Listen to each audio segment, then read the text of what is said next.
Good morning, students. I'm well here and I wish you are also well at your home. घर पर पढ़ रहे होंगे. Students, last class में जब हम मिले थे तो हमने फिजिकल चेंजेस के बारे में पढ़ा था. आज हम केमिकल चेंजेस के बारे में पढ़ेंगे और साथ ही साथ हम डिफरेंशिएट करेंगे, कंपेयर एंड कंट्रास्ट करेंगे कि किस तरह से फिजिकल चेंज डिफरेंट है केमिकल चेंज से. तो आइए स्टार्ट करते हैं. सबसे पहले जो टॉपिक हम डिस्कस करने वाले हैं वो है केमिकल चेंज. कि केमिकल चेंज क्या होता है. तो जब भी हम केमिकल चेंज की बात करेंगे तो केमिकल चेंज के बारे में ये कहते हैं कि the change which is permanent in nature. मतलब ये कि जो चेंज पूरी तरह से परमानेंट है, मतलब ये कि वो कभी वापस अपने इनिशियल स्टेट में नहीं आएगा. तो whenever we talk about chemical change we say that the change that is permanent in nature always irreversible. मतलब कभी वो रिवर्स वापस आएगा ही नहीं. तो ऐसा कोई भी चेंज जो हमेशा के लिए क्या है, परमानेंट है, हमेशा के लिए इरिवर्सिबल है, इस तरह के चेंज को हम क्या कहते हैं, केमिकल चेंज कहते हैं. केमिकल चेंज के बारे में यह कहा जाता है कि chemical changes are those changes that are always permanent in nature. यहां पर हम इसकी एग्जांपल के लिए क्या देखेंगे कि केमिकल चेंज में हम सबसे पहली बात क्या कहेंगे, तो हम ये कहेंगे कि the change that is always, the change that is always permanent in nature, permanent in nature. जब कभी हम चेंज की बात करेंगे तो हम क्या कहेंगे कि chemical change is always permanent in nature. कभी ऐसा नहीं होगा कि केमिकल चेंज जो है वो टेम्पररी या कुछ समय के लिए हो, नहीं. हमेशा जब भी केमिकल चेंज होगा तो वो कैसा होगा बेटा, परमानेंट होगा. ये जो परमानेंट है ये इस पूरे चेंज को डिफाइन करता है. आई होप आप समझ गए होंगे कि वो चेंज जो हमेशा सब पर हमेशा ही परमानेंट रहे उसी को हम क्या कहते हैं, केमिकल चेंज कहते हैं. अब दूसरी बात क्या है, such changes are always irreversible in nature. Such changes are always irreversible in nature, irreversible in nature. मतलब ये कि ये कभी भी रिवर्सिबल होता नहीं है. जब कभी भी केमिकल चेंज होगा तो वो इरिवर्सिबल होगा. क्लियर है कि those changes that are permanent in nature या that are always irreversible in nature are called chemical change. Clear है. अब इसकी प्रॉपर्टीज के बारे में बात करते हैं. प्रॉपर्टीज के बारे में जब हम बात करेंगे, प्रॉपर्टीज ऑफ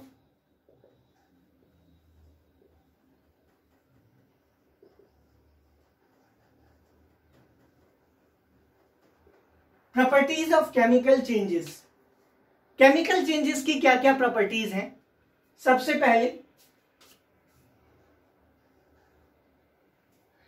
पहली जो प्रॉपर्टी है वो ये, केमिकल चेंजेस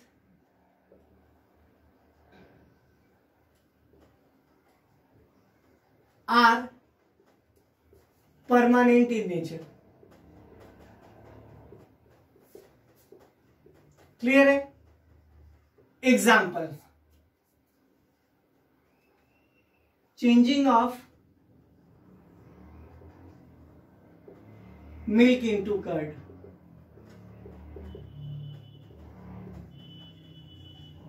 मतलब ये बेटा कि केमिकल चेंज हमेशा परमानेंट होता है. इसको हम समझने के लिए कौन सा एग्जांपल ले रहे हैं कि भाई हमारे पास मिल्क था जिसको हमने किस में कर दिया कन्वर्ट, कर्ड में. दूध था हमारे पास, हमने किस में कर दिया, दही में कन्वर्ट कर दिया. क्या ये वापस दही से दूध बनेगा? कभी नहीं बनेगा. इसीलिए ये हम कह सकते हैं कि केमिकल चेंज परमानेंट होता है. दूसरी बात, it is always irreversible in nature. It is always irreversible in nature. ये जब भी होता है तो इरिवर्सिबल होता है. किसमें? नेचर में। कैसे में? नेचर में। जब भी हम इसकी बात करेंगे तो हम कहेंगे क्या कि ये इरिवर्सिबल इन नेचर होता है। जब भी हम केमिकल चेंजेस की बात करेंगे तो केमिकल चेंजेस इरिवर्सिबल है। आइए हम इस एग्जांपल में ही देख लेते हैं। चलिए, हमने मिल्क को किस में कन्वर्ट किया? कर्ड में। क्या कर्ड वापस से मिल्क बनेगा? नहीं। और जो वापस नहीं आता है उसी को तो हम इरिवर्सिबल चेंज कहते हैं। तो इसीलिए हम क्या कहेंगे कि जो जितने भी केमिकल चेंजेस हैं वो इरिवर्सिबल होते हैं। अब इरिवर्सिबल जितने चेंजेस होते हैं वो केमिकल नहीं होते। देखिए यहां मैं क्या कह रहा हूं, all chemical are irreversible change, are irreversible change.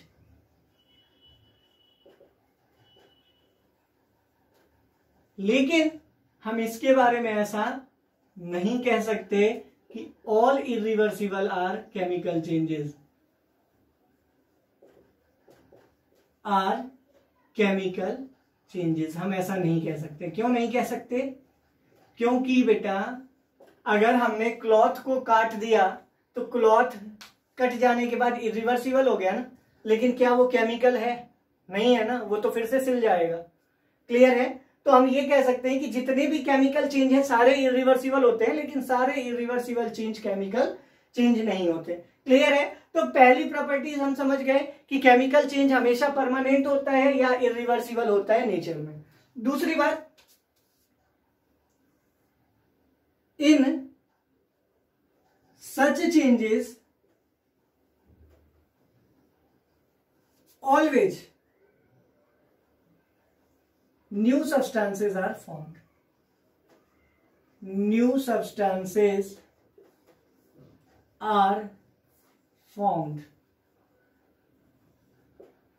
नहीं, जब कभी केमिकल चेंज होता है तो कोई ना कोई एक नई चीज बनती ही बनती है। जैसे हम अगर कहें एग्जाम्पल में burning of paper,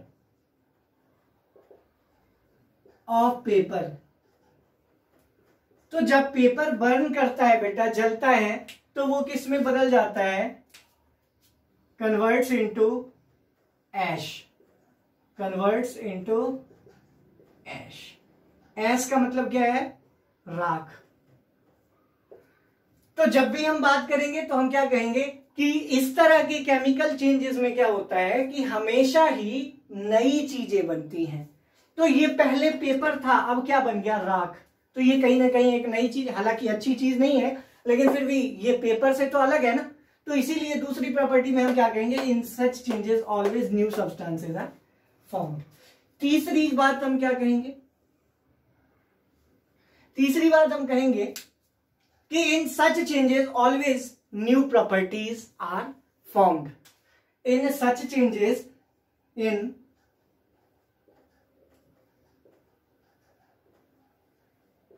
changes new properties are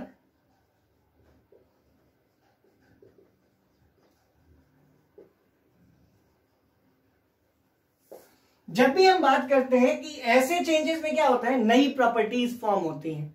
कैसी प्रॉपर्टी फॉर्म होती हैं? तो हम कहेंगे क्या कि नई प्रॉपर्टीज फॉर्म्ड होती हैं। मीन्स व्हाट कि in such changes new properties are formed. I hope clear है। जब भी हम बात करेंगे तो हम ये कहेंगे कि in such changes new properties are formed. New properties क्या होते हैं? फॉर्म होते हैं। क्लियर है? अब कैसे? देखो बेटा, पेपर जो यहां था उसकी प्रॉपर्टी अलग थी, राख जो बन गया उसके गुण अलग है। वहीं दूसरी ओर हम ये कहते हैं कि मिल्क को कर्ड में चेंज करना एक केमिकल चेंज है, अच्छी बात है। अब दूध जो था, क्या उसकी प्रॉपर्टी, जो उसके गुण है, क्या दही से मिलते हैं? नहीं मिलते ना। तो कहीं ना कहीं जो नई चीज बनती है उसकी अलग ही प्रॉपर्टी होती है। वो जिस चीज से बनता है उसके जैसी उसकी कोई प्रॉपर्टी नहीं होती है। तो हम क्या कहेंगे कि in such changes new properties are formed. I hope यहां तक क्लियर है। अब हमने इन तीन प्रॉपर्टीज में क्या क्या पढ़ा है वो देखना जरूरी है। सबसे पहला हमने पढ़ा कि chemical changes are always permanent in nature या इरिवर्सिबल इन नेचर। जब भी केमिकल चेंजेस की बात करते हैं या उसके बारे में हम ये कहते हैं कि वो परमानेंट और इरिवर्सिबल होता है नेचर का। क्लियर है? एग्जाम्पल में मैंने आपसे बताया कि मिल्क को कर्ड में कन्वर्ट करना एक तरह का केमिकल चेंज है। दूसरी प्रॉपर्टी मैंने क्या बताई कि in such changes always new substances are form. जब भी केमिकल चेंजेस होते हैं तो उसमें कहीं ना कहीं नई चीजें बनती हैं। और तीसरी और महत्वपूर्ण बात ये कि इस तरह के चेंजेस में नई प्रॉपर्टीज भी फॉर्म होती हैं। इसीलिए जब हम बात करते हैं बर्निंग ऑफ पेपर की तो वो ऐश या राख में बदल जाता है, तो वो राख जो है वो कहीं ना कहीं पेपर से अलग चीज है, इसीलिए नई चीज बन गई और उसकी राख की जो प्रॉपर्टी है वो कहीं ना कहीं इस पेपर से अलग है, इसीलिए ये क्या है, तो हम कहेंगे क्या कि इस तरह के चेंज में ये क्या है, एक नई प्रॉपर्टी को बना रहा है। आई होप क्लियर हो गया यहां तक।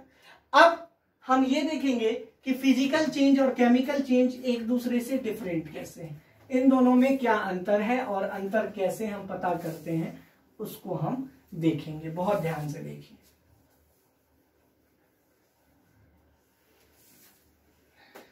सबसे पहले हम नोट डाउन कर लेते हैं।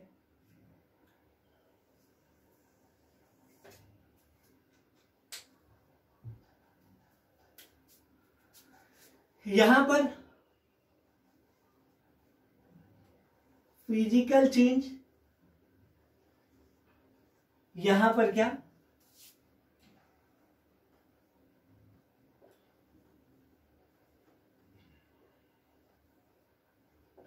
Chemical change. दो तरह के चेंज हो गए, एक हो गया फिजिकल चेंज और दूसरा क्या हो गया, केमिकल चेंज। तो सबसे पहले हम फिजिकल चेंज की बात करते हैं।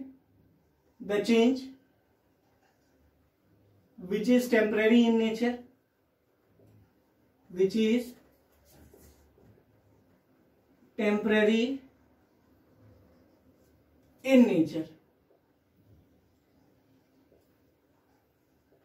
वो चेंज जो टेम्पररी होता है, मतलब कुछ समय के लिए होता है, वो क्या है, फिजिकल चेंज। वहीं केमिकल चेंज के बारे में हमने अभी तुरंत पढ़ा था, the change that is permanent in nature,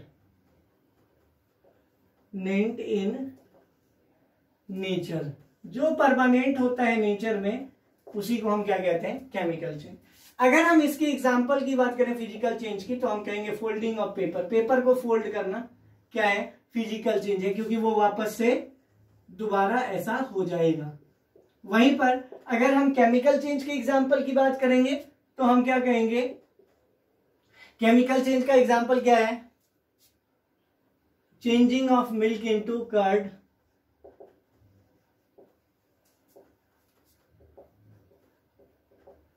into curd. Next point, it is both reversible and irreversible, both reversible and irreversible in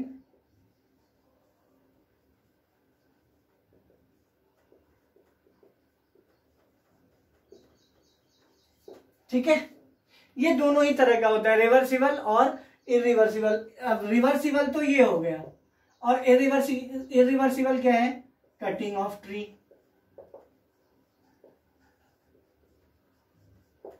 ठीक है, रिवर्सिबल तो ये हो गया, रिवर्सिबल का क्या हो गया, फोल्डिंग ऑफ पेपर, और इरिवर्सिबल क्या हो गया, कटिंग ऑफ ट्री। लेकिन केमिकल के बारे में हम क्या कहते हैं कि it is always irreversible in nature, it is always irreversible in nature.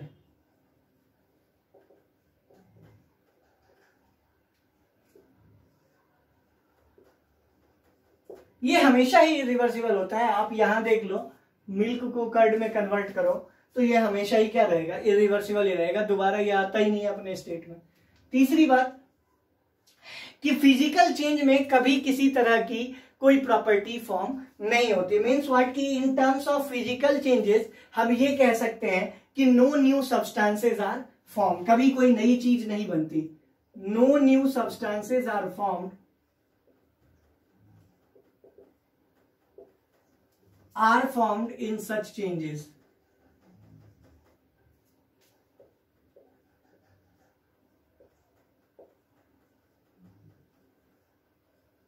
ठीक है, अब जैसे पेपर को हमने फोल्ड किया तो है तो पेपर ही ना, कोई चेंज नहीं है। वहीं पर हम इसमें कहते हैं कि न्यू सब्सटेंसेस आर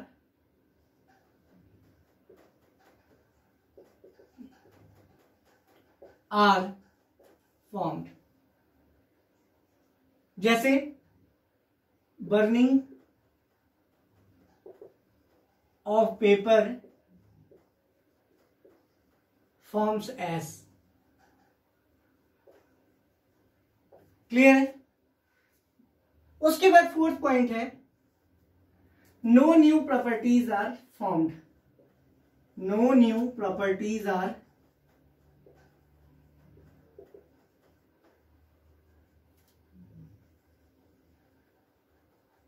इसमें कोई अलग प्रॉपर्टी नहीं बनती, कोई अलग गुण नहीं बनता फिजिकल चेंज में, लेकिन यहां पर always new properties are formed. ठीक है, formed in such changes. Clear है? हम क्या कहेंगे कि जब भी हमने फिजिकल चेंज की बात की तो हमने ये कहा कि फिजिकल चेंज हमेशा टेम्परेरी होता है। फिजिकल चेंज की अगर हम बात करेंगे तो फिजिकल चेंज के बारे में कहते हैं कि physical change is always temporary in nature. वहीं पर अगर हमने केमिकल चेंज की बात की है तो केमिकल चेंज के बारे में हम क्या कहेंगे कि केमिकल चेंज जो होता है वो परमानेंट इन नेचर होता है। मतलब ये कि केमिकल चेंज कैसा है, परमानेंट है। अगर एक बार हो गया तो दोबारा वो अपने इनिशियल स्टेट में नहीं आएगा। जैसे अगर हम एग्जाम्पल की बात करें तो फिजिकल चेंज का जो एग्जाम्पल है वो है फोल्डिंग ऑफ पेपर। मतलब ये कि अगर हमने पेपर को फोल्ड कर दिया तो वो क्या है, फिजिकल चेंज हो जाएगा। कैसा चेंज हो जाएगा? फिजिकल चेंज हो जाएगा, क्योंकि वो कुछ समय के लिए। हम अगर उसको वापस अनफोल्ड करना चाहें तो हम उसको कर सकते हैं। जैसे ये है, ये जो स्लीव्स मुड़े हुए हैं इनको हम अनफोल्ड कर सकते हैं। इनको जैसे मैंने अभी अनफोल्ड कर दिया, इसको अनफोल्ड करना क्या है, ये दिखाता है जिसको आप उसके इनिशियल स्टेट में ला सकते हैं और फिर से मैं इसको फोल्ड कर दूंगा तो वो वैसा ही हो जाएगा। तो कहने का मतलब क्या है कि जिसको आप उसके इनिशियल स्टेट में ला सकते हैं वो टेम्पररी कहलाता है। एग्जाम्पल में जैसे मैंने फोल्डिंग ऑफ पेपर की बात की, वहीं पर केमिकल चेंज में हम क्या कहते हैं कि जो परमानेंट होता है, जो हमेशा के लिए होता है, एक बार अगर हो गया तो दोबारा अपने इनिशियल स्टेट में नहीं आएगा। जैसे कि changing of milk into curd. जब भी हम दूध को दही में चेंज करेंगे तो वो वापस से दूध नहीं बनेगा कभी भी, इसीलिए वो क्या है, केमिकल चेंज है। दूसरी बात क्या है, it is both reversible and irreversible in nature.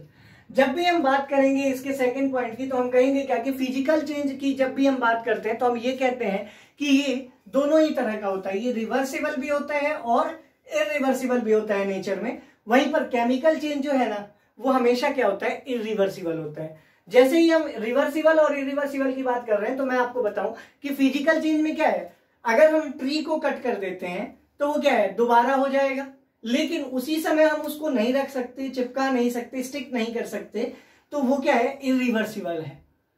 लेकिन कुछ समय बाद तो फिर से वो उगकर आ जाएगा ना, इसीलिए ये फिजिकल चेंज है। लेकिन इसमें क्या है, ये हमेशा इरिवर्सिबल होता है। अगर मान लो पेपर को आपने बर्न कर दिया, जला दिया, पेपर जलने के बाद राख बन जाएगा। अब क्या उस राख को आप वापस से ऐसे छोड़ दोगे अगर कुछ दिन तक, तो क्या वो वापस पेपर बन जाएगा? नहीं ना। तो इसीलिए वो क्या है, केमिकल चेंज। और केमिकल चेंज के बारे में ये भी कहा जाता है कि ये हमेशा इरिवर्सिबल होता है, कभी रिवर्सिबल नहीं होता। ठीक है, इसमें एक्सेप्शन क्या है, इसका एक्सेप्शन है ice to water and vice versa. Ice to water या वाटर टू आइस, ये एक्सेप्शन है क्योंकि ये केमिकल चेंज में आने के बाद भी क्या होता है, फिजिकल चेंज जैसी प्रॉपर्टी को दिखाते हैं। उसके बाद हम फिजिकल चेंज की बात करें तो हम कहते हैं क्या कि इसमें कोई भी नई चीज फॉर्म नहीं होती। जब भी फिजिकल चेंज होता है तो फिजिकल चेंज में कोई भी नई चीज नहीं बनती है, जबकि अगर हम केमिकल चेंज की बात करें तो हमेशा ही, लगभग हमेशा जो है वो नई चीज बनती है। उसके बाद नेक्स्ट पॉइंट क्या है, no new properties are form. कभी भी अगर हम ध्यान रखेंगे फिजिकल चेंज में, तो फिजिकल चेंज में कभी कोई नई प्रॉपर्टी नहीं बनती है। जबकि केमिकल चेंज की बात करें तो हम कहते हैं कि हमेशा ही क्या होता है, नई प्रॉपर्टीज फॉर्म होती है। आई होप क्लियर हो गया। हमने फिजिकल चेंज और केमिकल चेंज को देख लिया। केमिकल चेंज में नई चीजें बनती हैं, फिजिकल चेंज में नई चीजें नहीं बनती हैं। केमिकल चेंज परमानेंट होता है, फिजिकल चेंज टेम्पररी होता है। फिजिकल चेंज दोनों ही तरह के होते हैं, रिवर्सिबल और इरिवर्सिबल, जबकि केमिकल चेंज क्या होता है, हमेशा इरिवर्सिबल होता है। उसके बाद फिजिकल चेंज में नई प्रॉपर्टीज जो है वो नहीं बनती। क्यों? क्योंकि नई चीजें ही नहीं बनती, न्यू सब्सटेंस ही फॉर्म नहीं होता, इसीलिए न्यू प्रॉपर्टीज नहीं बनती। जबकि केमिकल चेंज में लगभग हमेशा ही क्या होता है, न्यू प्रॉपर्टीज और न्यू सब्सटेंस बनते हैं। केमिकल चेंज में एक्सेप्शन है changing of ice into water या वाटर इनटू आइस, क्योंकि वो केमिकल होते हुए भी फिजिकल प्रॉपर्टीज रिवर्सिबल होने की बात को फॉलो करता है। आई होप क्लियर हो गया। अब जब हम नेक्स्ट क्लास में मिलेंगे बेटा तो हम इससे आगे की ओर पढ़ेंगे। अभी के लिए इस चेंज को समझने की कोशिश कीजिए, इसको बहुत ध्यान से समझिए। इसमें अगर फिर भी आपको कोई प्रॉब्लम है तो you can ask me also, लेकिन इसको बहुत ध्यान से देखने की जरूरत है। नेक्स्ट क्लास में इससे आगे पढ़ेंगे कि केमिकल चेंज जो है वो किस तरह से रिएक्शंस को बनाता है, किस तरह रिएक्शंस केमिकल चेंज के ही एक एग्जाम्पल हैं, और फिजिकल चेंज में और भी कौन कौन सी चीजें होती हैं उनको भी हम डिस्कस करेंगे, लेकिन वो नेक्स्ट क्लास में होगा। Till then stay home, stay safe, God bless you, thank you.